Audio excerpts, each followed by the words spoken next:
Stadia podcast, your weekly show where we round up all of the video game and Stadia news for your listening or viewing pleasure right here on youtube.com/Helix Cloud Games, or up there on your podcast preference of choice in the digital cloud. You're joining myself, Chris, one of your hosts for this week's show, alongside the man of many pixels, Mr. Richie. Good evening. Good evening. It is an evening, Richie. We should point out we are recording this extra early. Wednesday, it is a Wednesday, right? The 20th of April, it is. It feels like a whatever day. We've got plenty of news. We've got a great show lined up for you all. We're going to be talking about the leaked pro games because Stadia haven't officially told us about them at the time of recording. We've got some new games they have announced but didn't add into the blog with the pro game news, which they didn't tell us about. You get where I'm going? We've got Who knows? Who knows? We've got new Star Wars, we've got Sonic, we've got some DLC, some expansion plans, and much, much more to talk about on this great show. But before we do dive into all that, don't forget to like the video, subscribe, and hit that bell so you are kept in the loop with all of the amazing content we bring you here at Helix Cloud Games, like our weekly live streams where we play games like World War Z Aftermath. We might be playing upcoming games we're talking about in this very show. We may have even tweeted out a teaser trailer video about what to go watch. But if you need to be kept in the loop with all that, follow us on social feeds. I'm at CyberChris2077. Richie is at RichieC89. Tom is at AdaxisLP. And the channel is at Helix Cloud Games. We're on everything. We're on Facebook, Instagram. We don't really use it. We're on TikTok. Don't even use that at all. Don't expect any floss dances from me or Richie at this time. Maybe Tom. Maybe Tom when he's had a drink. But not quite yet. If we get 10,000 followers on TikTok, we'll do a video. That's not going to happen. I can say that right now. We're over on Discord, of course. We've got a wonderful Discord community. If you've got any questions for the show, if you want to just join in the conversation with fellow gamers out there, Stadia players, cloud gamers, jump in. The link and all the information that you need is in the description below. But to bring it back around, Richie, the reason we are recording a few days early is because I, unfortunately, after 2.5 years of trying to He's got the plague. Of trying to avoid it, I have indeed tested positive for the dreaded coronavirus that's been going around. And here we are, and I have light symptoms. I'm okay. As of the time of recording, folks, I have a tickly throat. My sinuses are a little bit heightened, to say the least. Don't have a headache. Feel a bit chesty, maybe. It's kind of similar symptoms to a cold. I am triple vaxxed.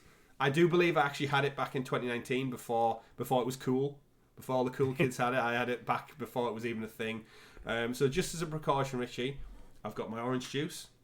I've got my magic pills, magic cold and flu tablets, and for the rest of the show, just to be extra safe for our viewers and listeners out there, I thought that there's something I just realised I want to point out is because I was ill last week. Yeah. At no point did I tested positive for COVID, and I also haven't seen you since like Tom's wedding, so I didn't get Chris ill. No. Just in case anyone's wondering. No, I don't know where. I'm still working from home at the moment. I still wear masks and stuff when relevant. So yeah, I do my shopping like everybody else, but you know what, it's one of those things, it can be from absolutely everything, but touch wood at this moment in time, I'd like to think my 32-year-old body is still capable of fighting off this, but we wanted to get this show in the bag, so we didn't miss a week, because remember, this is episode 135, that is 135 weeks consistently. This episode has dropped on a Monday morning, 8 a.m. UK time, we've never missed a beat, YouTube, podcast, all of that rigmarole. And we want to keep that going. So I thought, before my body and soul leaves me and drifts away into the ether, we'll get one in the bag. And thankfully, Stadia, through some channels, have been kind to us this week. And we've got the news early. We have our pro games. As I said, we're going to be talking about all that. And a bunch of other stuff. But yeah, just wanted to get that out the way in case there's any big news that suddenly drops between Wednesday and Saturday when we usually record. Hopefully not. We might get a blog post Thursday in the past, but we will pause for a brief moment of the show to try and segment it in. If I'm still alive and well, we can jump back in and edit that into the show. But Yeah, we'll I get think around you'll be to fine. that. I think you'll be I'm fine. hoping so. I'm quite confident. I'm not usually a sicky person, so I'm hoping it's just, plenty of fluids, plenty of rest. Apologies if I cough at all throughout today's show. I'll try and muffle it as we can. I put a mask over the microphone. That's how it works, right? Digital. Yeah, to stop it going through the internet. Yeah, of course. Get E-virus. the COVID computer virus. E-virus, exactly. But obviously, take care, everyone. Look after yourselves. Be careful as much as you can. And do get your vaccine. It's I could be much, much worse right now, for all we know, if that was the case. But you know what? 2 years and count. Almost as long as this podcast, in fact. I've gone without having it. So 135 episodes, I'll take it. But we digress, Richie. Let's get to some gaming news. We did an amazing live stream in the future and the past now. This past Thursday, right here on Helix Cloud Games, we watched. I was going to say watched because it's called Episode 3. We dove back into World War Z Aftermath for Episode 3 Moscow. Location, not our decision. And we fought off some more hordes of zombies. And we had a great time with you, the wonderful community out there. Of course, if you're looking for a game online on Stadia, why not jump into our Discord? We've got an entire thread for teaming up with other players just like yourself. If you're finding it hard out there to find a multiplayer game, jump in there. We've got a thread dedicated entirely to teaming up with other gamers out there. But if not, join us on a Thursday. We've always got spaces in the roster. Everyone's nice and they're happy to rotate out. Richie, did you have a great time playing it this Thursday, even though we've not played it yet? Yeah, I did. I think I did.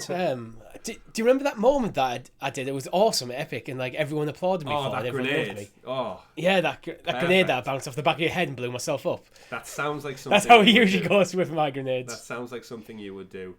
Yes, World War Z, of course, we still play that. We still have Deliver Us the Moon lined up whenever they actually deliver us the news of what the hell's going on with that. We're now ticking over into the back end of the month, and we're yet to hear anything from Wired Productions or Kyoken or the Stadia team yet. So a bit of communication would be nice, guys. You've put out multiple tweets, you've put out multiple blog posts since then.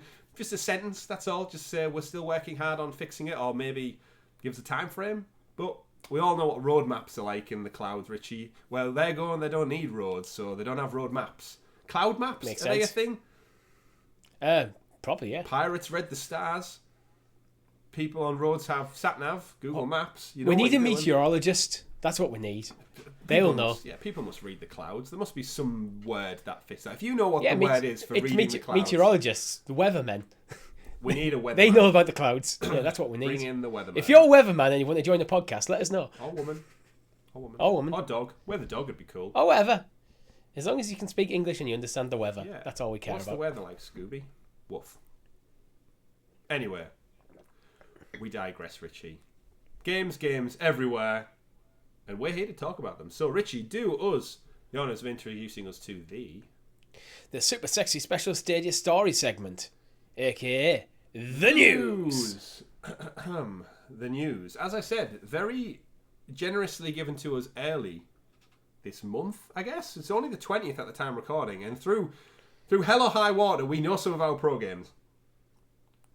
Yeah, I would have expected it next week, to be honest, the pro games. I was as well, because if we look ahead to the calendar, this show goes live on the 25th, which means it is the 1st of May, this coming Sunday, which I figured that meant we would have got it later on this week. Now, again, there is some interestingness that goes around all of this, and that kind of comes in the line of Stadia haven't announced the pro games yet at the time of recording.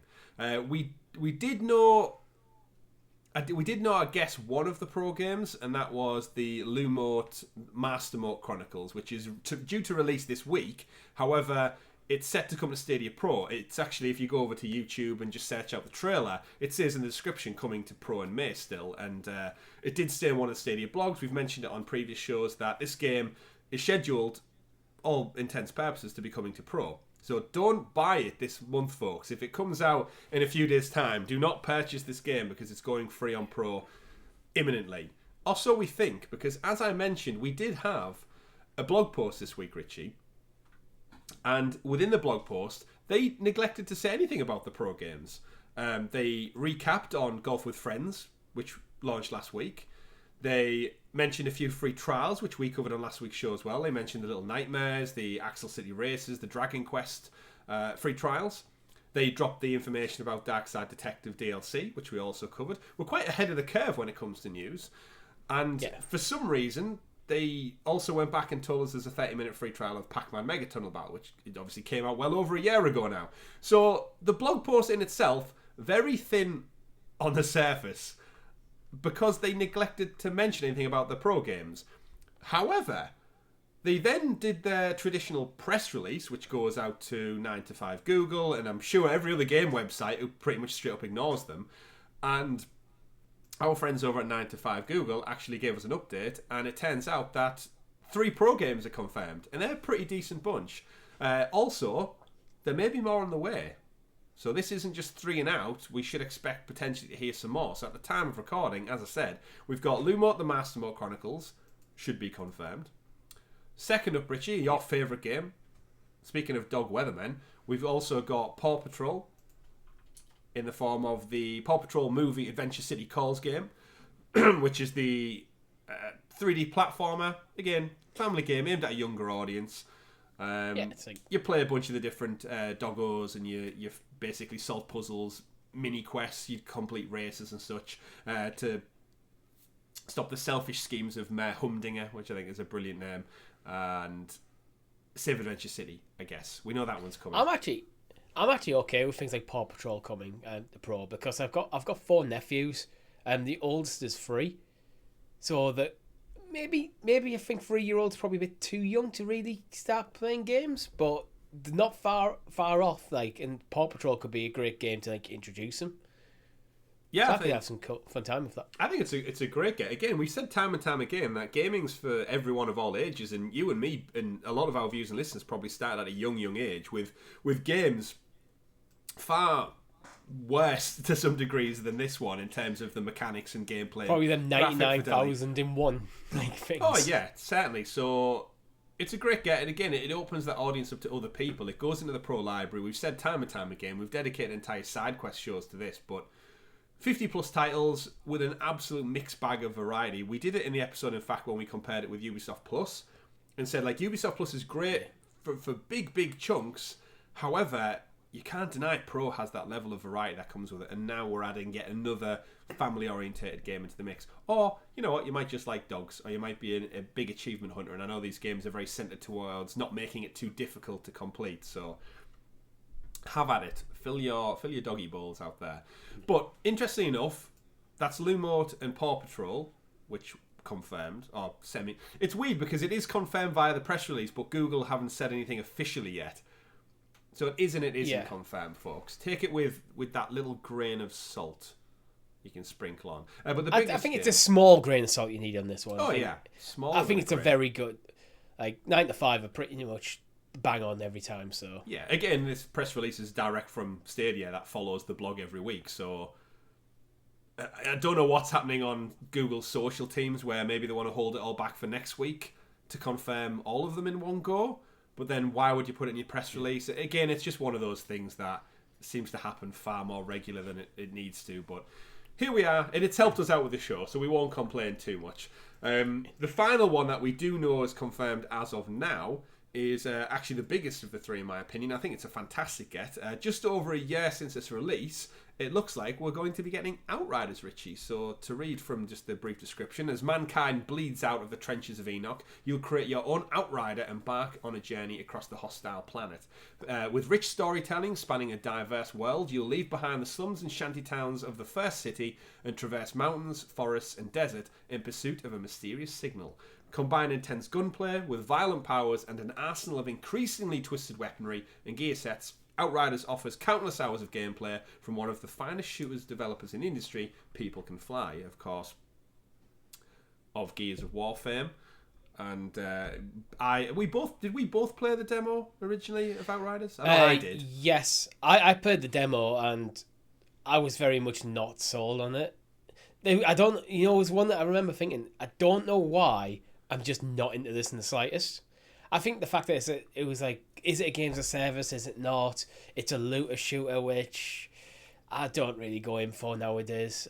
I got into Borderlands a bit back in the day, but I was talking to you before the show. Like, there's something for me about games that are designed to be co-op and also story driven that I just don't think mesh well. Yeah, so I had an interesting take with Outriders. I really enjoyed the demo I played, And then I think when the game launched, I think on Stadia in particular, had quite a lot of bugs, if I recall rightly. And then People Can Fly they've had a really bad run of not updating the game on Stadia. And every time it went on sale, I refused to buy it purely out of spite of it not being kept up to date with other platforms. And I know our audience, there's a lot of viewers and listeners out there who did buy it.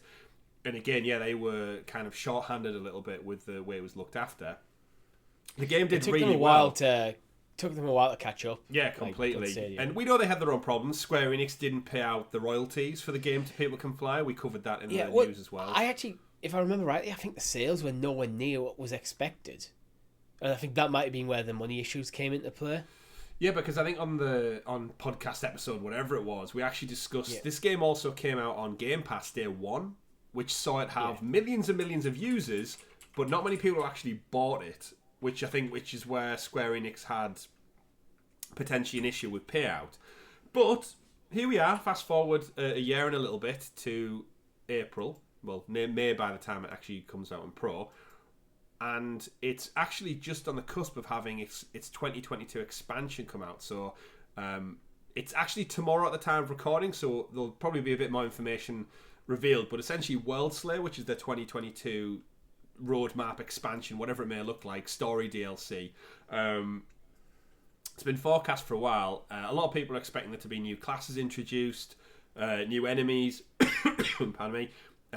It basically a kind of big, massive patch overhaul. And they've teased it over on the Twitter, on the Outriders Twitter account. There's a broadcast which is actually out now, so we don't have the news specifically on it. But for me, as someone who was quite interested in this game, played the demo, enjoyed it, and then I didn't jump into it. I think another game must have came out around the same time that I pivoted towards instead. And again, as an adult, you can only split your cash so many ways.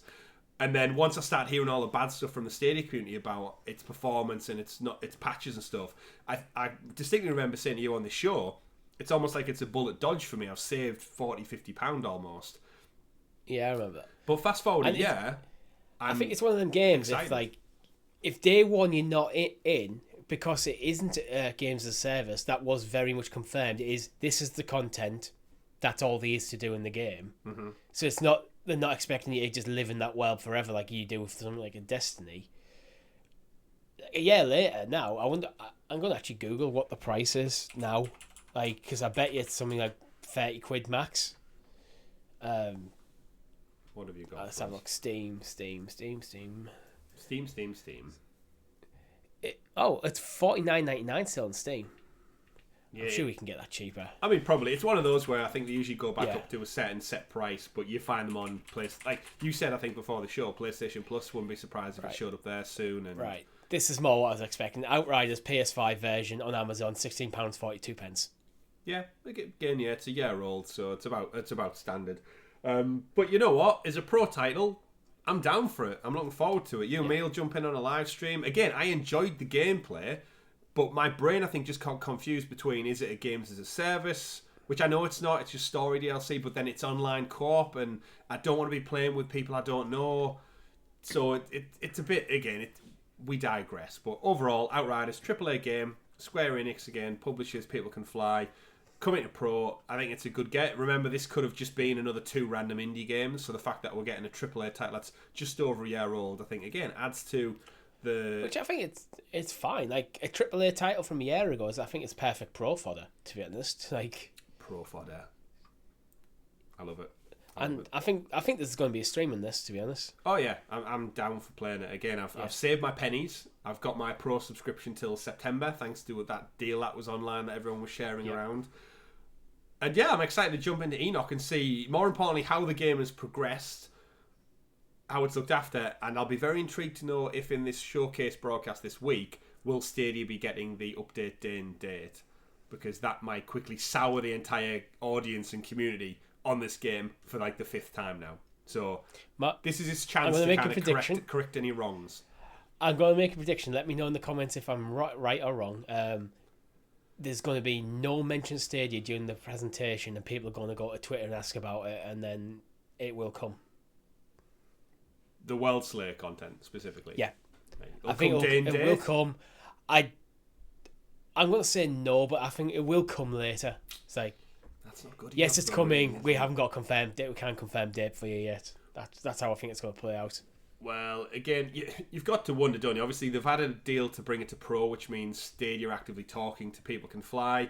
They'll be well aware that they've not been keeping up with their side of the bargain when it comes to DLC and patch updates. So I'd be very interested to see how that went back and forth. And maybe, is this on Pro as a sorry to maybe breaching contract rules with Stadia? Or I would lean closer. This is a deal that was signed last year. All right, okay. Well, yes, you can bring the game over and after 1 year it goes to Pro. We're almost bang on a year out from the game's launch. Was it 1st of April, was it, when it launched? Yeah. So I could see that this being it's a year out. Yeah. I might be wrong, but it seems like a deal that Stadia would make. It's interesting. And so that makes it 3. But as I said, the original 9 to 5 Google article regarding this from the press release does state that these are the first Stadia Pro games for May, with more coming. So, care to speculate, Richie, on what else we might hear? Probably, my guess is next Tuesday's blog is going to give us a big rundown of all these games we've just covered, but maybe with 1 or 2 extra editions. Do you think they're trying to shoehorn Deliver Us the Moon in for May? It's it's coming in May. We fixed the bugs. I think that when that's ready to launch, that goes straight to Pro. I don't think you do another another marketing beat on that one. Just when it's ready, just push it. Okay. Yeah, and whenever it is, you just put the press release out at the time. It's here. Go. Go. I don't know. For new games, what could there be? I reckon we're going to get another mobile port. Okay. Unless you're thinking new.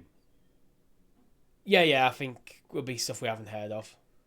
Okay. It tends to be nowadays, actually, because they've covered most of the library already with Pro. That is true, yeah. Well, again, we mentioned it briefly, but if you go over and check out InLead's Stadia Pro Games Monitor, we said last week's show, we are tracking quite far behind in terms of the 100 games coming to Stadia this year that they promised us, because remember, we're nearly in May, folks. That's the year is ticking away fast, and we're not getting the games at the same rate. So either we're in for an absolute crazy few months in the summer through to the winter, or the well is drying up a little bit in terms of what is actually left in the pipe to get out. Remember, did we talk about it last week? The cadence of games is just not there at the moment to hit that 100 games. Yeah. I think it was something like, off the top of my head, 17 games launched at Stadia this year, which is nowhere near the pace they need to be hitting to break 100. Mm-hmm. So let's see what they've got up their sleeve. Hopefully a few new launch day and date Pro games would be nice to definitely whet those appetites out there. But as I mentioned, weirdly enough, on the blog that dropped on Tuesday, we got a blog, Richie, on a Wednesday, which I don't think we've had in a long time. It's the cadence is usually Tuesday, Thursday, with maybe skipping a week for the bi-weekly this week on Stadia. This is a new OS, and next up on Stadia we've got, and we have the welcome of Five Nights at Freddy's Security Breach. So, Five Nights at Freddy's, funnily enough, described as a family-friendly survival horror game, which I don't know how that works as a description. Oh, I mean, I've only known Five Nights at Freddy's as from Let's Plays and stuff. I've never actually played it, and it just seems to be all just about jump scares. So it might be family friendly, technically. I mean, the trailer's quite scary unto itself. For those who don't know Five Nights at Freddy's, it's Security Breach is this one. It's the latest installment in the horror game franchise, played by millions of people. It's big for streamers. I think it's the jump scare thing. It was kind of, I remember it kind of helped when Twitch was getting really big. This was one of those games that kind of latched on to people just showing themselves absolutely brick it. It's a jump scare horror genre that makes for good reaction content. Yeah, completely. You play as Gregory, a young boy trapped overnight in Freddy Fazbear's Mega Pizzaplex, which is I believe it's a play on Chuck E. Cheese, the American kind of kids play area, school parties and stuff. We know when we used to go to McDonald's as kids and have parties there. It's the equivalent to that, but the robotics within the amusement arcade and such come to life, and survival, jumped out of your skin, and it's been reimagined, with different characters with new horrific threats. Very similar to Resident Evil. You walk around. I know in the original ones you had to control the security cameras, and you were quite static. Whereas I think the newer games you're able to explore a bit more and solve puzzles and basically try and escape the nightmare. Again, correct me in the wrong of the comments, but I believe like the original games were made just by one guy. That one surprised me. But yeah, Stillwell Studios, the developers, we actually mentioned this 5 episodes back. It was after we did the Google for Games Developers Summit reaction, and they focused specifically on porting partners. And one of them was one of the logos that was on the splash screen was Stillwell Studios, and they don't have currently any games on Stadia. So we got up the games list, and by default, their biggest IP by far is Five Nights at Freddy's. And lo and behold, a few weeks later, we get our announcement: security breach. It is the latest installment as well, so we're getting the latest game, which is always good. It's rather than digging too far back. And Richie, you said on that very show that we'll do a live stream for it, and I specifically said you can be in the hot seat for that one because I did Resident Evil. So and now I regret it. And now you regret it, but there's a little teaser up on the Twitter account at Helix Cloud Games if you want to check that one out. I'm hoping to have got a few people with a jump scare because I did put a little clip in with a loud sound effect at the end of it, so hopefully anyone watching on the phone's thinking, oh, it's just an innocent recap of Stillwell Studio. Oh shit! Scared the life out of me. That'd be funny. Like, that's how I get my kicks, Richie. Scaring innocent people on the internet who follow us for Stadia news and topical conversation. But looking forward to that one. Again, it's not necessarily my cup of tea. However, I think it's a big enough, well-known franchise to get on the platform to give Stadia, again, that little bit more credibility when people scroll through a list of cover arts and think, what type of games does this platform actually have? I think Five Nights at Freddy's is one that you'll scroll past and go, oh yeah, I recognise that, and it just adds that little extra bit of confidence, I think. I think it does a bit, but I do think it's, as a franchise, it's a very Marmite franchise. I think either people adore it or just like want nothing to do with it. Yeah, pretty much. But then again, horror as a whole is that with a lot of people, both movies, TV, and video games. You sometimes either you absolutely love it or you just don't like it because.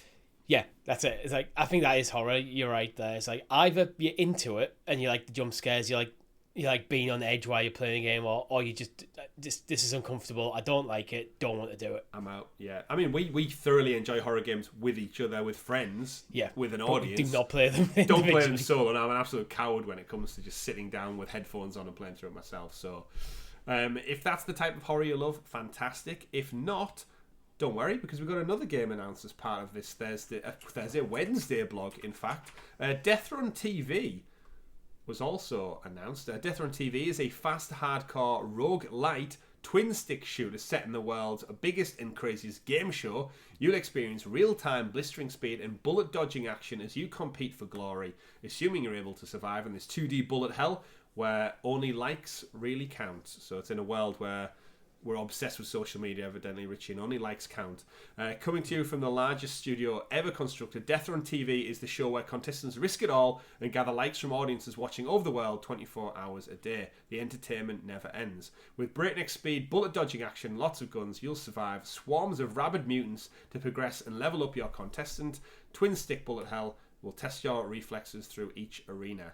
And in our doc, I've specifically said this game gives me big vibes of Super Meat Boy meets Dead Nation in terms of the art of Super Meat Boy, like that cartoon aesthetic, and then the twin stick kill loads of zombie things like Dead Nation. It's a bit like Enter the Gungeon.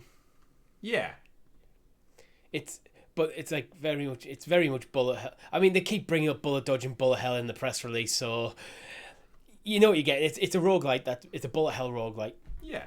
Deathrun TV. If that sounds good to you, you'll probably enjoy it. It certainly does. It's actually very reminiscent of Death Carnival, which we know is coming out very, very soon as well. We can actually tell our audience now, Richie, that you and me have early access to Death Carnival. Are we allowed to? Yeah, we are allowed to tell people. Yeah, everyone's plastered over Twitter. We're allowed to tell people we have early access to it. Yeah, that's fine. Furion Games, the team over there, have given us early access on Stadia to play it. We're not telling them about anything about it, Richie, yet. Yeah. That's all under NDA, but we are allowed to tell people that we have early access. Because I've seen loads of other people out there. If not, You didn't hear this from us, folks. Shh. We have nothing to say on it yet. It's just a very similar game. And I thought it's interesting how, on the cusp of this game that's been touted as Stadia for over a year, then Deathrun is like, coming soon. But, again, they're most likely going to be fun unto themselves. And that's it for the blog post so far.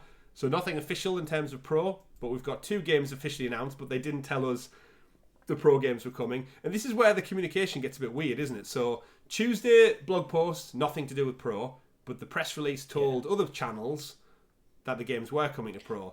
And then they see all that, surely, and then put a blog post out on a Wednesday, which they don't normally do, and still don't address the Pro games at all.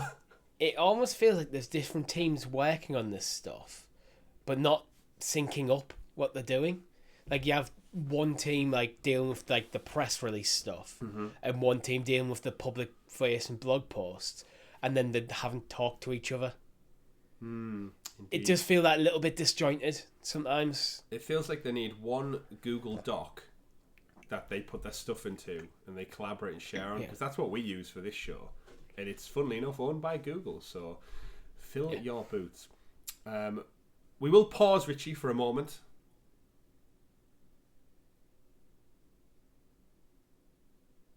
That was to specifically add any stories in that might happen between now recording and then. We are here for a little segment, as we mentioned. Any news? We record on the Wednesday. I'm now 3 days into my COVID-19 spout. I don't actually feel too bad. So even though you just listened to me previously without it, I'm okay. I'm not doing too bad, Richie. I've recorded more content since I got it than I would have done without it. We wouldn't have even done the podcast so far. But we are here because we have had a lot of news drop, and we wouldn't want you amazing viewers and listeners out there to go without being kept in the loop with all of the content. So, first story that we may or may not have missed if we hadn't recorded fast forwarded in time, Richie. Update, House of the Dead remake. It's confirmed. It's been rated twice, I believe. The of course famous light gun shooter from back in the arcade. We don't know how it's going to run on Stadia, but the developers over on Twitter have confirmed that the House of the Dead remake, which came out on Switch exclusively a month or so ago for whatever reason, with the Joy-Con motion controls, will be arriving on April 28th. And I'm very intrigued to see how this one runs, Richie. I don't know. We know there was motion controls announced in an APK file for Stadia a while back. But well, I've seen on Twitter as well the developers responding to someone asking about the PS Move controls and said they'll be added at a later date. So what I'm expecting from this is just use the analog stick to move a cursor around the screen or your mouse. And there's probably R2 to shoot, and that's probably most of the controls. Yeah, but maybe later if motion controls come to Stadia, it can be patched in then. Yeah, for anyone who had a light gun back on like PlayStation 1 days and such, I remember Point Blank and Die Hard. The light gun was the best version to play that in. However, if you were player 2, it was just very much just move the target around the screen, and it didn't play smoothly, of course, but it was an alternate to that. Intrigued to see where this goes. It's a different type of game we're getting. Will a light gun come out where you can just attach your phone to it as a controller and use that as a gun? Who knows? See, when they're announcing the remake, I was kind of hoping, like, quietly, that maybe they'll do like a full remake and take it off rails. It's the same game, but you get to move your character through the world. Yeah, a bit more freedom. But no, it's just House of the Dead, as you remember from the arcades. As you do. So not too long, 28th of April. So later this week, it actually goes live. So let's see. Let's go check it out. Next story that we may have otherwise missed, Richie, is one actually the two of us kind of predicted back on episode 130 when we did our breakdown of the Google for Games Developer Summit. They covered a lot of the porting partners, and one of them was Milestone Games. Now, at the time, they had the MotoGP games, the Super Monster Energy Drink games. However, we did criticise them a bit because we didn't get the last two entries, if I recall. We didn't get the MotoGP 22, and we didn't get the entry number 5 in the Energy Drink series. However, I specifically called out the Hot Wheels Unleashed as being part of their IP. It was well reviewed. It was a game I look forward to as a big fan of Micro Machines, and it looks, Richie, like we may have called it right, because recently, as of this Friday, it's been rated on ESRB. Hot Wheels Unleashed. It has. which I mean, this is a kart race that Stadia is missing. Like, you're not going to get a Mario Kart, but something like a Hot Wheels works quite well to cover that itch. Yeah, you're completely right. We're not getting Mario Kart. We're not getting Crash Team Racing. So, well, I mean, we in theory could get the Nickelodeon kart racer one, but from what Hot Wheels Unleashed was reviewed as, and it was well reviewed, I think it was getting 8 out of 10s. Almost like a sleeper hit in a weird way, with plenty of DLC. Obviously, everyone had Hot Wheels growing up as a kid. The little loop-de-loops and the racetracks. Some maybe scale-extric. But yeah, Car Racer, 100% down for this. I know we've got the Racing with Ryan game and we've got the Fast and the Furious game, but this is a bit more... It's got a bit more to it, I reckon, than the other ones. Yeah, I like how a lot of the track is that kind of... You remember like that certain orange Plastic, track piece? yeah. You used to get, yeah. Yeah. The one thing I noticed about this from the ESRB website is there's 2 bullet points. Users interact, which has got PC, PlayStation 4, Xbox One, Switch, Stadia, Xbox Series, and PlayStation 5. And in-game purchases, PC, PS4, Xbox One, Switch, Xbox Series, PlayStation 5, Stadia missing from the in-game purchases. I don't know if that's a case of how Stadia storefront works, where actually DLC is purchased out through the store rather than in-game, but it's just something it's one of them curiosities I noticed. Yeah, it's an interesting one. I'd imagine the in-game patches are just purely cosmetic. From what I've seen of the game, it would be like different decals for your car, different colour palettes, maybe a different body. But you're right, yeah, it might just be because through Stadia, you can purchase through the Chromecast, but it might be a different payment method or whatnot. It's also entirely possible the Stadia version might be an Ultimate Edition, where there's no need for in-game purchases because you get everything anyway. It could well be. It is later, because we've seen games come out with like, oh, here's the initial edition, and a year 1 edition comes out like a year later with everything. It could well be. So question then for you. We know the pro games that were announced, they haven't been announced. They might have been announced by now. Actually, you know what? No, it's Friday at the time of this little segment being recorded. We're not hearing from Stadia until next week when we get our official rollout. They did say there was more games coming. What are the chances Hot Wheels Unleashed is one of your pro games alongside Outriders and the rest? If Hot Wheels Unleashed is a pro game, then that's a massive month, actually, when you think about it. A 1-year-old AAA title in Outriders. Yep. A very well-reviewed kart racer game, and a few other things. I can't remember off the top of my... Lumote looks awesome. Paw Patrol, great for the kids. Yeah. And that's what's been... That would be great. That'd be a really good month for Stadia Pro. Interesting. Well, we hopefully won't have to wait very long to find out to play Hot Wheels Unleashed. And 100% we're doing a stream on this channel. I didn't buy this game on PlayStation when it was announced because I was in and amongst other titles. However, I'm totally down for racing with the community out there with some fancy little Hot Wheels cars. I'd imagine it's going to launch at quite a nice little price point. I've got a feeling this is one of them games that's going to go into our kind of grab bag of games that we play on stream when, there's nothing new come to Pro that we want to play on stream.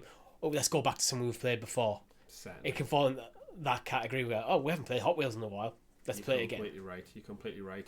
Moving on though, we probably will cover all these games a little bit more in depth once they're actually out on the platform. We've had a first look at them on the channel. But for now, we've also had another rating for Through the Darkest of Times. So if you're not familiar with this game, Through the Darkest of Times, you are the leader of a small resistance group in 1933's Berlin of ordinary people, from Jews to Catholics to communists, and patriots who simply can't stand aside. Your goal is to deal with small blows to the regime, dropping leaflets to spread awareness about what the Nazis are really up to among the people, painting messages, sabotaging, gathering information, recruiting more followers, staying undercover. Essentially, Through the Darkest of Times, the biggest thing for me is it's from Handy Games, which is part of that kind of Embracer THQ Nordic group, and it's broken down into 4 chapters, basically fighting for freedom and doing such. But it's one of those games, got a very interesting art style, very interesting playthrough. It's only got an ESRB rating. However, Handy Games over on Twitter have basically used the side eye emojis and basically told, like, I think one of the tweets was, "We love you, Stadians." So basically, this one's pretty much shoe-in, lock-in. Confirmed. Yeah, it looks like a crazy game. Like, very interesting. And there's a quote I want to read actually from PC Gamer on this. Paint Bucket Games refuses to flinch from the realities of life in Nazi Germany, and it's the uncomfortable complexity of the situation that really gut punches me. 87%. So this is reviewing really highly and seems to not shy away from like the realities of what it must have been like being like a German resistance soldier under Hitler, like trying to fight for your country. Yeah, it's pardon me. It's kind of one of those.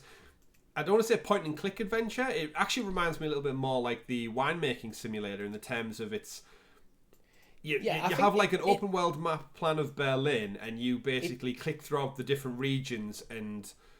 It straddles genres. Yeah. I mean, the tags on Steam are listed as strategy, simulation, indie, and adventure. So I think it's like between like a turn-based strategy and a point-and-click adventure. Yeah, you read through information, you kind of level up areas, you have decline in followers, you build up empathy, propaganda, secrecy between like your groups of people, and it's almost like what's that game? There's a game where it's like passport control, where you're not actually doing much in the Papers, game. Please. Yeah, Papers, Please, where you're actually, it's a lot of not reading material in a way, but it's telling a story through different means that aren't as necessarily interactive. So, I think this could be pro, you know. I think this is likely to go on the pro. It's currently £4.45 on the sale on Steam. Okay, yeah. So that's very likely. I think we've had handy games stuff on pro as well. Yeah. We certainly have. Yeah, I think this would be a great addition for pro.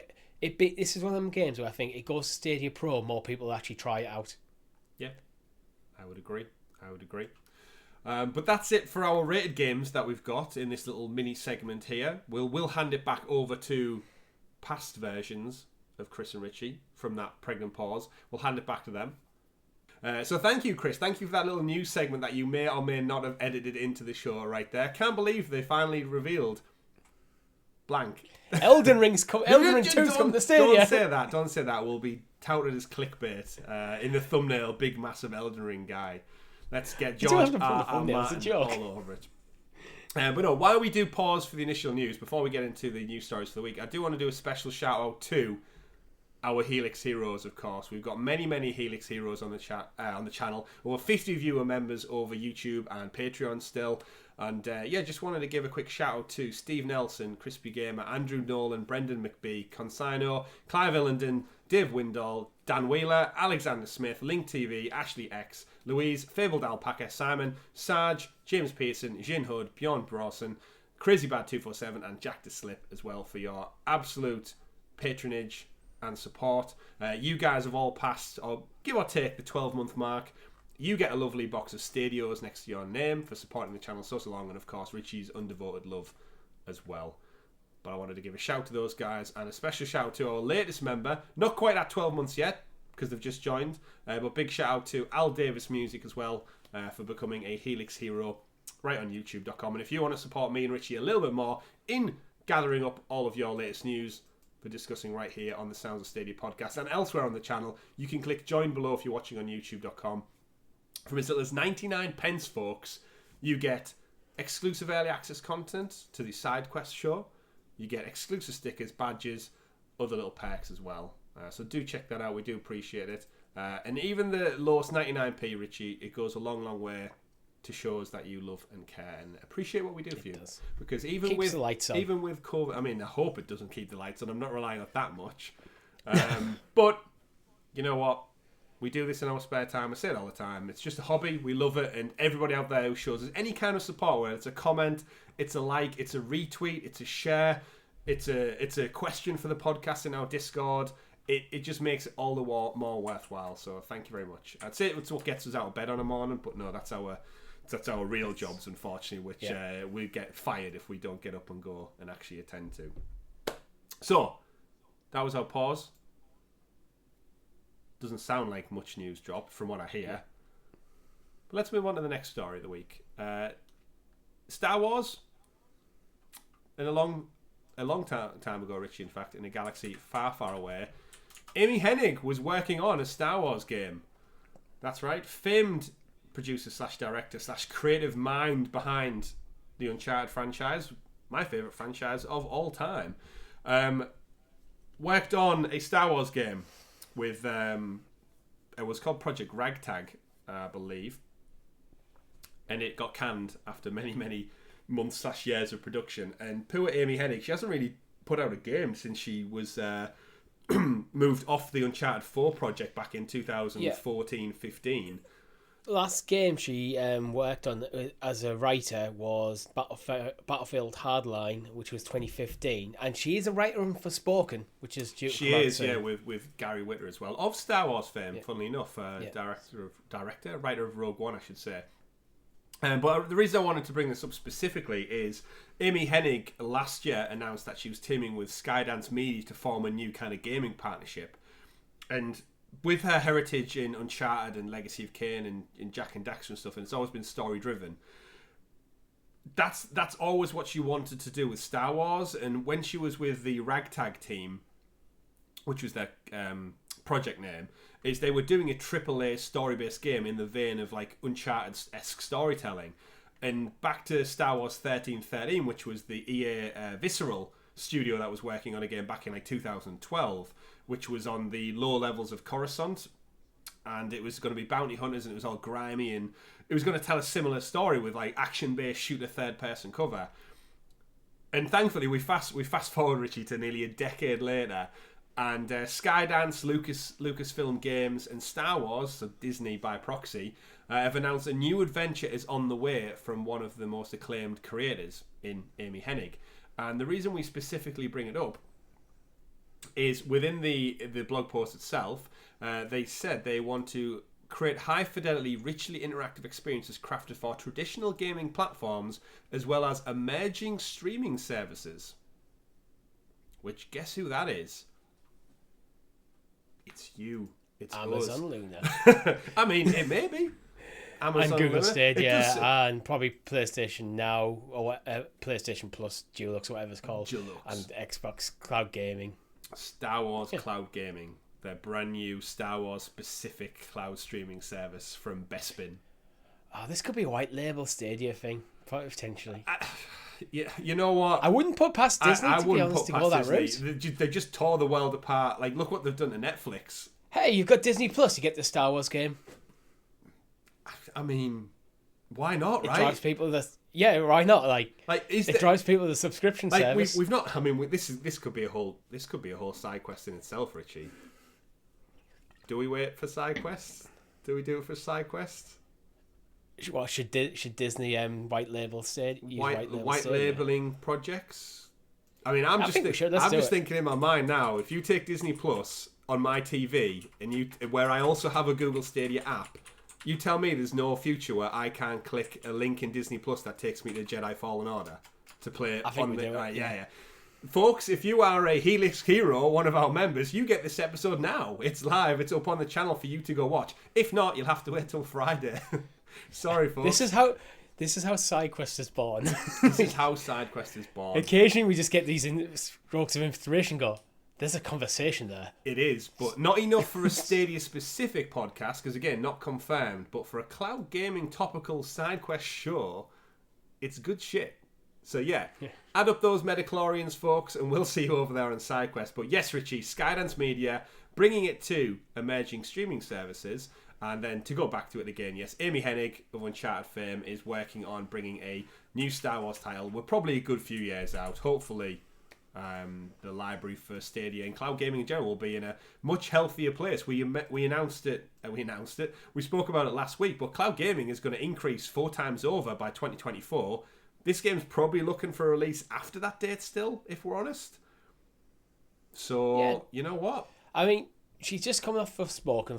Forspoken comes out in, I think it's October this year. Yeah, it was delayed, I think. So, I'm guessing this is very early days that she's working on this now. August, October. Yes, but to quote from the article as well, I've often described how seeing Star Wars in 1977 essentially rewired my 12-year-old brain, shaping my creative life and future indelibly. Never heard that. Either way, I'm elated to be working on a Lucasfilm game to tell interactive stories in the galaxy that I love. We couldn't be more thrilled to be working with Amy. She and the Skydance team have the talent and ambition to create a unique Star Wars adventure. Long way out. The fact that she worked on the first 3 Uncharted games, she has my total confidence and faith that telling a unique story in the Star Wars universe, I'm down for it. Obviously, we're due to be absolutely spoilt over the next few years. Jedi Fallen Order 2, the game Ubisoft are working on from Supermassive, the Division team. We've got Star Wars Eclipse from the people who made Detroit Become Human. it's an absolute flurry. We've still got EA working on another title that we don't know about. Yeah. Possibly Battlefront 3. We don't know. So much. One of the things I appreciate about the Uncharted series is there's no attempt to force them to be these massive open world RPGs online, full of loot boxes. It's just like, no, this is a very linear story based game. Yeah. Go have fun. And sometimes it's just nice. I really enjoyed, as this year I played Lost Legacy. Just the linearity of it. Yeah.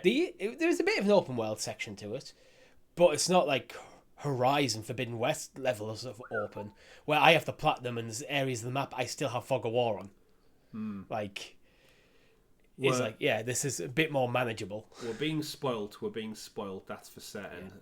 Star Wars all over the place right now. And if you don't want a massive open world, we'll pivot to our next story of the week then, and that is Sonic Origins, Richie.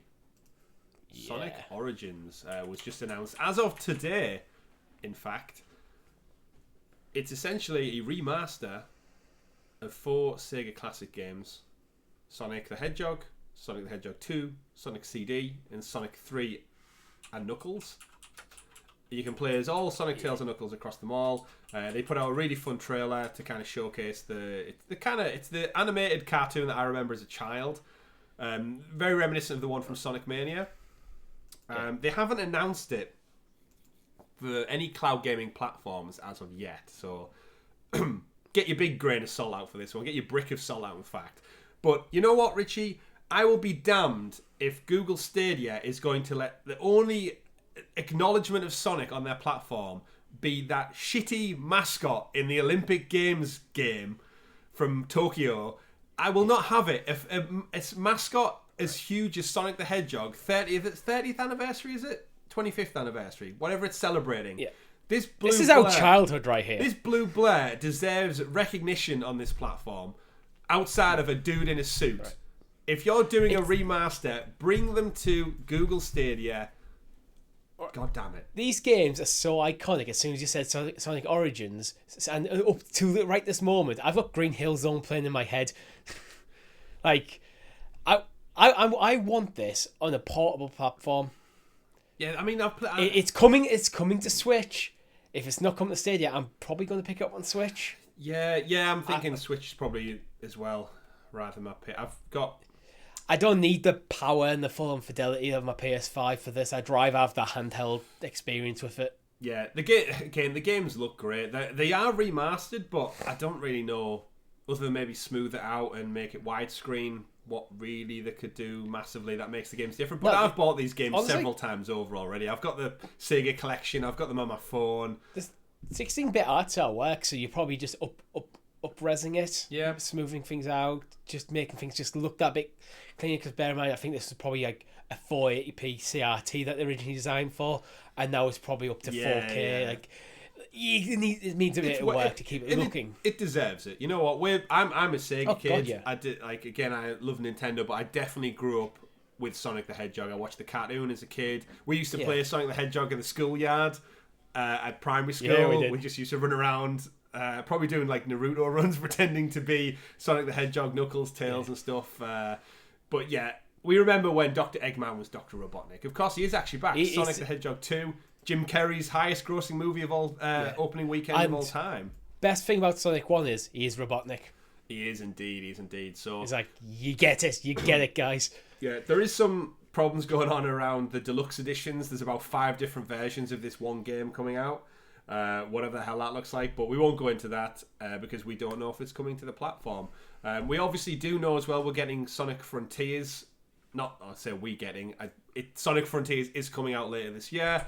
And that looks awesome and different. And we're seeing a big renaissance from Sonic the Hedgehog at the moment. And I, for one, am here to sit back, eat a chili dog, and enjoy as it unrolls. But Google, team up with Sega, get on this, because you've got Humankind. Stop being cowards and do it. You're doing 2-hour free trials of Humankind on the platform. You did have Football Manager at one point until you messed that deal up. So I don't know what's going on there. Come on.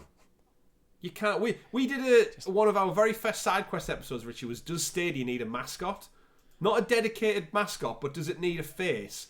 And as soon as Amazon Luna launched and they had Sonic Mania, it just does something for the brand. That credibility we were talking about with Five Nights at Freddy's. Why have you got Five Nights at Freddy's and not Sonic the Hedgehog? Like, come on. Sonic is one of the most iconic mascots out there in gaming, and he currently doesn't have a dedicated platform. Stadia can be it. Although, actually, I'm happy Sonic to be everywhere, personally. But, come on, guys. Like, this is a get. You need to drop your bag. It's Sonic.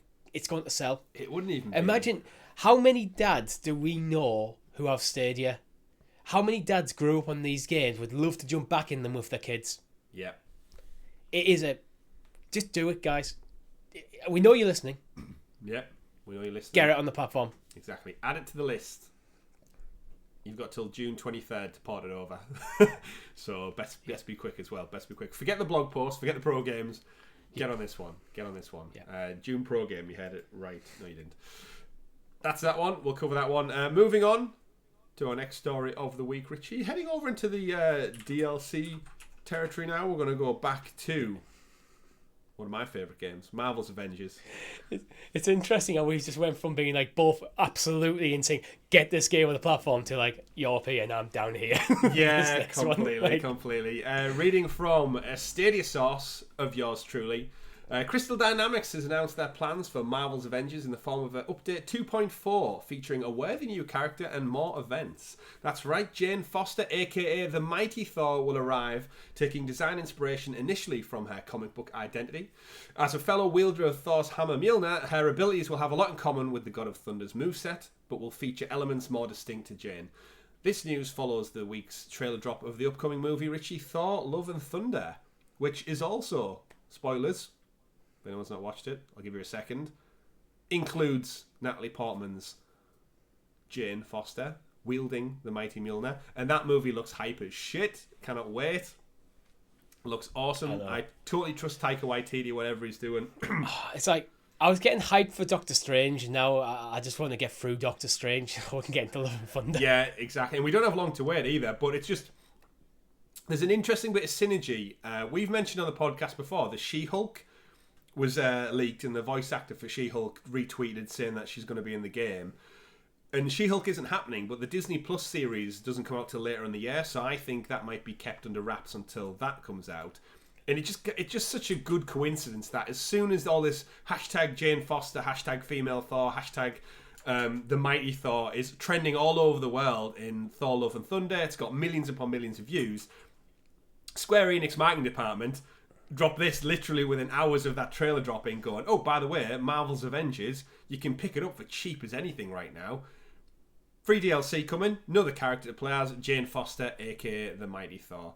Targeting a May release window, it's going to focus on some system improvements and in-game events, bringing back popular events from last year, such as the Cosmic Threat, the Tachyon Anomalies, and the Corrupted Vibranium. They will be added into a rotational calendar, Richie, to keep things refreshed while they tweak and improve the gameplay loop to make it more rewarding for newcomers and veterans alike.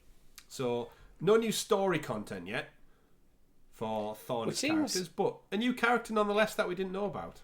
It's a new character. It feels like, though, like the story, when they bring out new story content, they get a spike in players for like a week and then it dies off again. Mm-hmm. So not having story content, I wonder how well this is going to do. Because how many people are actually clamoring, I just need to play as Jane Foster as Thor? Yep. If you're going, oh, I want to play through Jane Foster's story as Thor, that's a different story entirely for me. It's like, literally. Yeah, but well, it isn't the actual story, but I'm sure our audience know your take on Marvel's Avengers. I'm not too dissimilar to you. I just think I enjoy smashing shit up as superheroes that little bit more. But it's a good synergy between marketing departments. And I think that's the best thing that can go for the Avengers right now, specifically for Square Enix. Yeah. We know Crystal Dynamics have moved over onto working on the new Tomb Raider game now, which I don't think Marvel's Avengers has long left in the pipeline. But I've heard other people say this, but I think there's this, and then there's She-Hulk, and that's probably it. Unless they'd have a small team just working on it every time, like there's a new Disney Plus series. Go, hey, well, here's a new character. But there again, if that was the case, I would have brought up Moon Knight. Yeah, true. Which would have actually been a really cool character for this game, you know what? I could see a world where again, this game ideally should go free to play, and if they just commit to it, I do honestly think it's got the brand, it's got the IP to improve. You can fund it on you can just fund it on cosmetics. Yeah, completely. Because it's Marvel. You've got a million of one built in. You've already got them in the game. Yeah, just pick up any comic book from the last 80 years and go, oh, there's an outfit we haven't done yet. Get on it, art department. Yeah, and then it's done, and you sell it for 50 coins or whatever the hell it is. Yeah, in terms of XP. But I'm sure we'll see She-Hulk later in the year. We obviously got Kate Bishop well before the Hawkeye series landed. I still can't believe we don't have Guardians of the Galaxy, where Square Enix put out an entire Guardians of the Galaxy game. That seems like such an easy character asset swap to just port them over, like get them onto your other studio and go, oh, Crystal, speak to Adios Montreal, share assets. I think it probably depends if the bit made in the same in the same engine and all sorts of stuff like that. But even then, you can't get much easier than two studios both under the same publisher, like working together. But we digress. Look out for Jane Foster, aka the Mighty Thor. I will point out she will look like a comic book counterpart, as has been the norm in Marvel's Avengers. So do not expect her to look like the beautiful Natalie Portman. Indeed. If you want that, you're going to have to go check out Thor, Love and Thunder. Or watch Star Wars. I've started working my way through Phantom Menace and Attack of the Clones recently, because I'm playing the Lego Star Wars game, so I've got that urge I was going to say that. To play. Yeah, I've played through the entire prequel now. I'm on to the original trilogy. And I'm just putting them on in the background at the same time. I'm kind of just bouncing between. They're not too long, the prequels. When watching them back as an adult, you can kind of power through them quite quickly. Especially if you're not like just sat there watching them. You got watching them while you're doing something else. Like 2 hours just goes over that quick. I'm doing that rabbit hole thing though, where I play the Lego game a little bit, then I watch a bit of the movie, and then I watch a YouTube video about Christopher Lee taking on the role of Count Dooku and how they came to get his lightsaber shape and his name and everything. Count, obviously, because he played Count Dracula. Yeah. Dooku, apparently in Spanish, is funny for the shit or something like that. So they had to change it in Spain to something else, so it wasn't a funny word. And the hilt of his sword's like a rapier. But I digress. We can go on that. But that's the rabbit hole that I find myself going down with Star Wars. While I wait on Amy Hennig's new game, or some news on Jedi Fallen Order 2, we should point out, just a few weeks away from Star Wars Celebration, I'm going to actually stream, and I don't think we've officially announced, but I'm going to stream Jedi Fallen Order again for May the 4th. Oh, cool. Whoop, whoop, shout you're just going to pick up from where we started last year? I'm going to complete Jedi Fallen Order in 5 years, gradually by doing a stream every May the 4th. Yeah. And doing some more one chapter a stream until it's done. Exactly. Every 1 year. But yeah, obviously, welcome to join me again, Richie. Yeah, probably will. I think it's a Wednesday this year, so we'll pick that one up as it goes. But yeah, big Star Wars fan right here. Moving on, we have another film in the works that relates to the games we play, and that is in the form of Streets of Rage, Richie, with the John Wick creator. Is actually doing it. The classic 90s beat 'em up Streets of Rage, of course. We have a first look up on the channel of Streets of Rage. That's hard to say. Streets of Rage 4.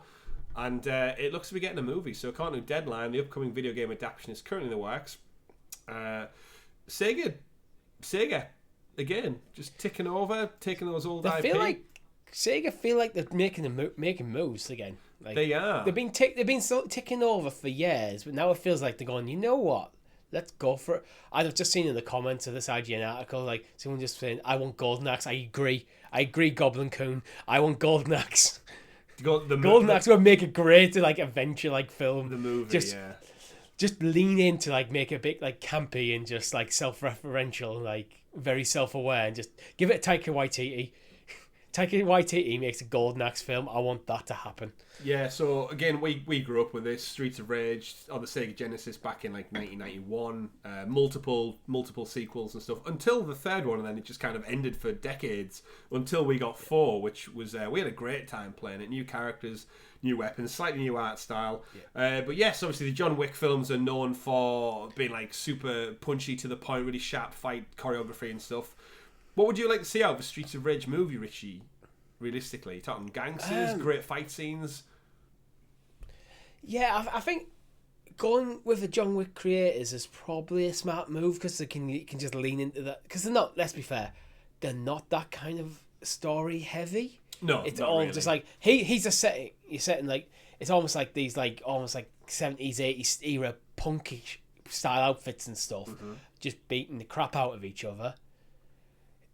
Just do that in a movie and go on with someone who created John Wick, so you got that kind of stylized fight choreography there. I think it's a good move. Yeah, take again. It needs to be a bit self-aware because it is a video game. And it's not a game that's like big on story. So just lean into it.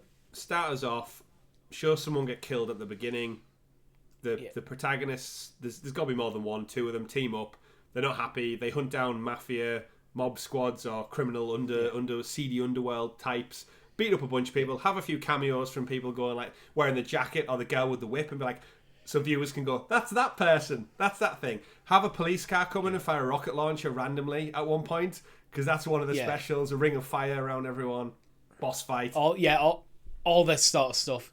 Go back to like the original cast of characters. Well, just extract any story that is out of the original game and just make that as a movie. Yeah, you'll love to see it. You'll love to see it. So probably a while till we see that one as well. But I thought throw that in there because it's interesting. But yeah, Sega. The Sega Renaissance is upon us. Will we see a Sega Mega Drive anytime soon? A mini? No, we've got minis, I guess, haven't we? They've done that before. They've done it. Cloud gaming, perhaps. White labeling, perhaps. Find out in SideQuest. Find out in SideQuest when we talk about the future of white labeling. But yes, moving on as we round out the show, let's touch on a little bit. Saints Row, we mentioned it last week. We don't know if it's coming to platform. Yes, that tends to be the trend at the moment. Until we get told otherwise, though. We've got Saints Row games. We've got them on Pro. They did a showcase this week talking about customization of the game. They're now starting to peel back the curtain a little bit on exactly what this is going to entail. And this week's showcase focused on customization. They went in depth about pretty much your character. You can make what you want. Cross-gender items, clothing, skirts, pants, shoes, hats, underwear, overwear, socks, anything like that. You can mess with the textures, the tints, your teeth. You can have kaleidoscope skin at one point, Richie. You can have brass. You can do whatever you want with this. I think the IGN article's headline sums it up perfectly. Saints Row customization will let you be a gun-toting fairy with nothing but an eggplant decal for modesty. Yeah, that does it. Do you need to know more? No, not really. If you need to know more, they did a full stream on it. Go check it out. Yeah, indeed. I saw some interesting things with weapons. You can have like a umbrella that was a gun at the same time, and it looks like they're really doubling down on, instead of being zany and wacky with like aliens and such, they're just going to go all out Grand Theft Auto style and just let you be whoever or whatever you want to be and have fun in this open world alongside a story at some point. I'm sure we'll get a story showcase as we come up on the August release date. And hopefully, Richie, with a Stadia logo on it. Come on, guys. Hopefully. Give us a cloud map. I'm over here dying from COVID and you can't even give us a cloud map. I'm not dying though, hopefully. Anyway, as Richie said, go check out the showcase. There's plenty of interesting things to do with tattoos, hair colour, vehicle customization, weapons. This game's going to be absolutely crazy and let you play as whoever you want to play as. And Richie, aside from any crazy news that we segued into the middle of the show after post-recording, that is all the news we have for people this week. We've had pro game conversation. We've had future cloud game conversation. We had some Star Wars sprinkled in there. So let's round out the show with going over to our Discord server and doing some quick-fire questions with our lovely audience out there. And remember, you can write in for your questions to the show. Some of them get spun out onto a SideQuest topic. Some of them we keep here at the end. What have we got this week from our lovely writers? So we've got quite a few questions again. So people are writing questions in, which I'm enjoying. Code Z writes in, do you think AA, AAA third-party developers focusing their time on getting the games cross-gen, PS4, PS5, Xbox One series, is hindering them into porting to Stadia? Once they have fully moved on to current gen, would that improve the chance of these games coming? I think that's a great point, that actually, that as we make the transition from last gen to current gen, our developers just that stretched on focusing on getting to know the new tech, it's preventing them from spending time focusing on other tech.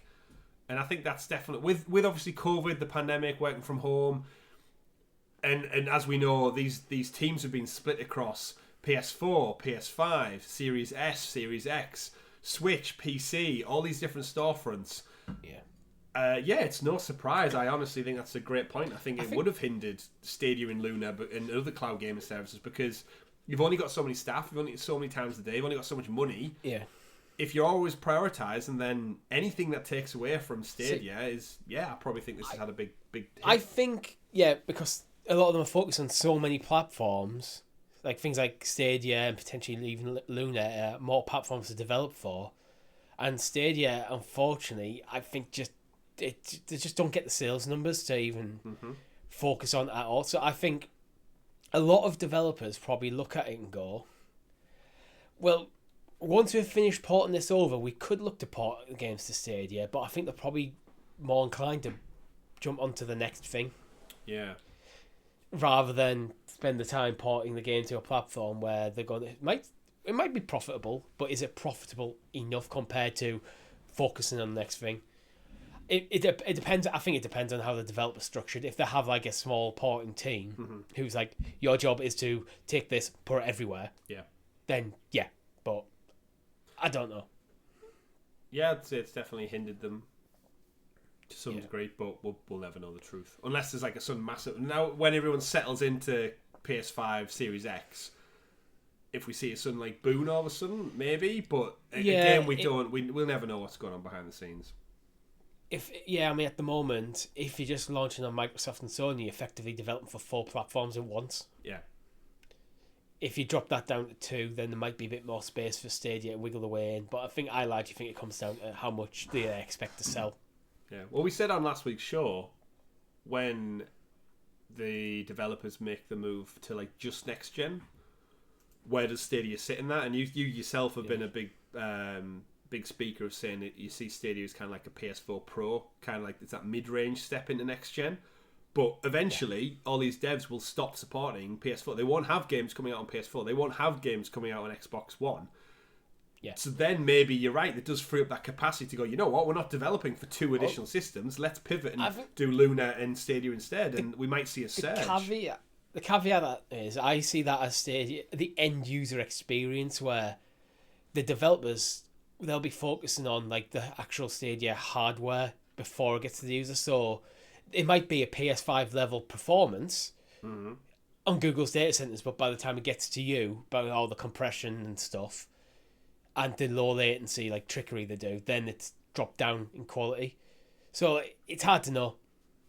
But next question, Cobopple17 writes, do you think focusing on a larger quantity of older games versus a small amount of newer or day-to-day games is preferable for Stadia's future, ignoring the fact the obvious that it should be both? For example, would you take 20 games instead of 100 games this year, where most are day and date with a good amount of AAA? I think this is a less is more case, actually, to be honest. If Stadia came out and went, the best 20 games that are not platform exclusives that come out this year you will get on Stadia, I think that's better than 100 games that most people don't care too much about. Yeah, I agree as well. I think you're completely right in saying, it obviously should be both at this point, yes, on your 3rd year of existence.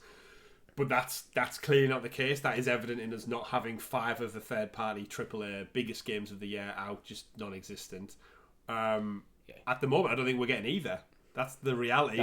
We don't have the good back catalogue. We don't have... Like, if we hadn't got Elden Ring...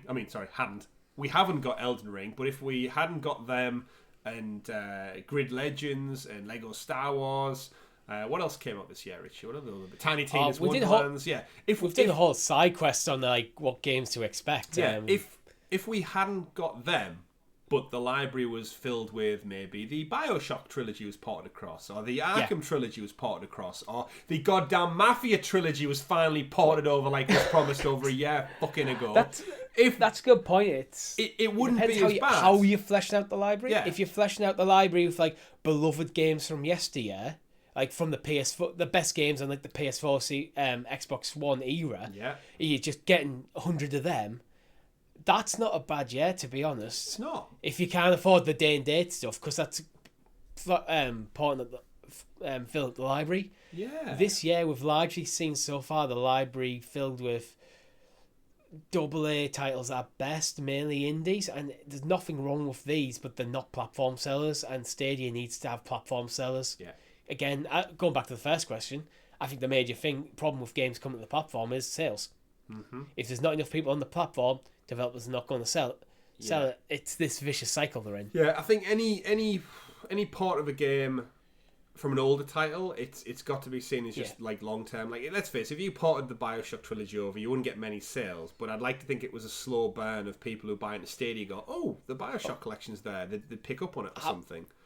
Yeah, I mean, how many people are playing Stadia who've heard of the BioShock games but never got into them and go, oh, this is a perfect chance for me to jump in. Exactly, it's a new platform, new games, new testing things out. Like, how many people played the Tomb Raider trilogy after the fact that it came out, but because it was like, oh, I can play it on my phone now, I can play it on the Chromecast, on whatever. And again, let's remember, a lot of these franchises have new games due out in the future. If you do the groundwork now, get your BioShock trilogy on Stadia right now, so when BioShock 4 finally comes out, you've got people who are curious about the franchise who go, oh shit, all the 3 previous entries are there to play. I'll get them in the lead up to it and sales will come. Yeah. Yes, it will cost Google porting money, but they need to do something rather than just getting a handful of indie games, because back to the question, we haven't got really either at the moment. But I think you're right in saying you need the big AAA games over the back catalogue to grow. You know what the weird thing is? You mentioned Tomb Raider and the Tomb Raider reboot series. I played the first one on PC. Uh-huh. I played Rise on Stadia, and I'm most likely going to play Shadow on PS5. There you go. That's how platform agnostic I am. Mix and match. Yeah, it's mix and match. Mix and match. Ninja Guy X writes in, are you guys interested in playing the Outbreak series? Is it your type of game? I mean, traditional horror, we said earlier in the show, no. Yeah, we've kind of touched... No. Yeah, we've kind of touched on this already. It's like, we enjoy playing these sort of like games together, not individually. Mm-hmm. But, as the developer is going out of his way to bring it across, I know actually Ninja Guy X and John Scars, the Stadium Connect North, they have an interview lined up with the developer who's been very outspoken, Dead Drop Studios. He's on the show this week. Actually, when this episode goes live, they've already put the show out. So go check that out. You'll probably have a full breakdown of how his opinions are on Stadia, bringing the whole series across. We touched on it on last week's show. But yeah, several new games to the platform. Am I interested in to play it? Yes, probably as part of a stream. Would I play it on my own? No, because I'm a scaredy cat. Ditto. Android writes in, do you think other people besides ourselves will ever look at Stadia's mainstream? Hopefully the hate towards Stadia subsides eventually. I don't see Stadia's mainstream, if I'm being perfectly honest. For something to be mainstream, it has to have enough following to bridge the gap. I think cloud gaming in general isn't mainstream yet. I think it will get there. Uh-huh. I hope Stadia is part of that when that inevitable tipping point happens where cloud gaming is part of the norm rather than this weird add-on to the gaming industry, which it is at the moment. Yeah. I'd say a decade at least until it's mainstream.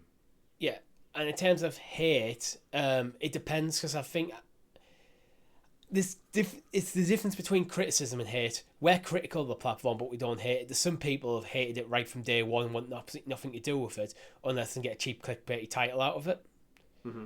I don't think that will ever go away, because it's there on every platform, not even just every platform, it's there in every entertainment thing absolutely ever across the globe. Yeah. There's some people who just irrationally hate things. Yeah, and if you want it to go mainstream, it needs to, it just needs that time and investment to basically, whittle out the competition almost. And we've said time and time again, if Google just really committed to this, and Amazon look like they are, you just got to play the long game where eventually technology, the hardware, the consoles become so expensive. Cloud gaming it's the for the majority of people, it's the only way to play these AAA games without dropping a lot of cash.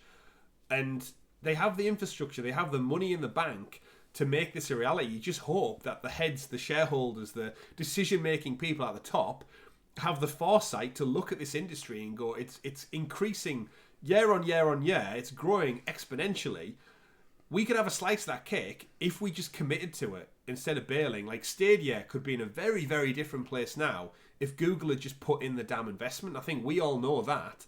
But yeah, for it to be mainstream, I think it's going to take a long, long time. And I think you mentioned on last week's show, Richie, Stadia in general needs a bit of a refresh or like a relaunch to kind of shake the rust soft reboot off what the hell's going on. Yeah, retweak Pro in some way, shape or form, retweak your branding in some way, shape or form, and then just go all out and say like, this is... Come out to and let people know you're still here, that you're not going anywhere. Yeah, because you've been silent for like 2 years now. Yeah. Mick Beastly, easy one. Outside of playing on TV, where's your favourite place to play Stadia? Mine's easy. Actually, I don't think I've played on my Chromecast in about 6 months. I'm almost exclusively playing PC. PC for streams, for me. But I cannot deny the perfect pairing is my Razer Kishi and my Samsung phone, mobile phone. Mostly for FIFA.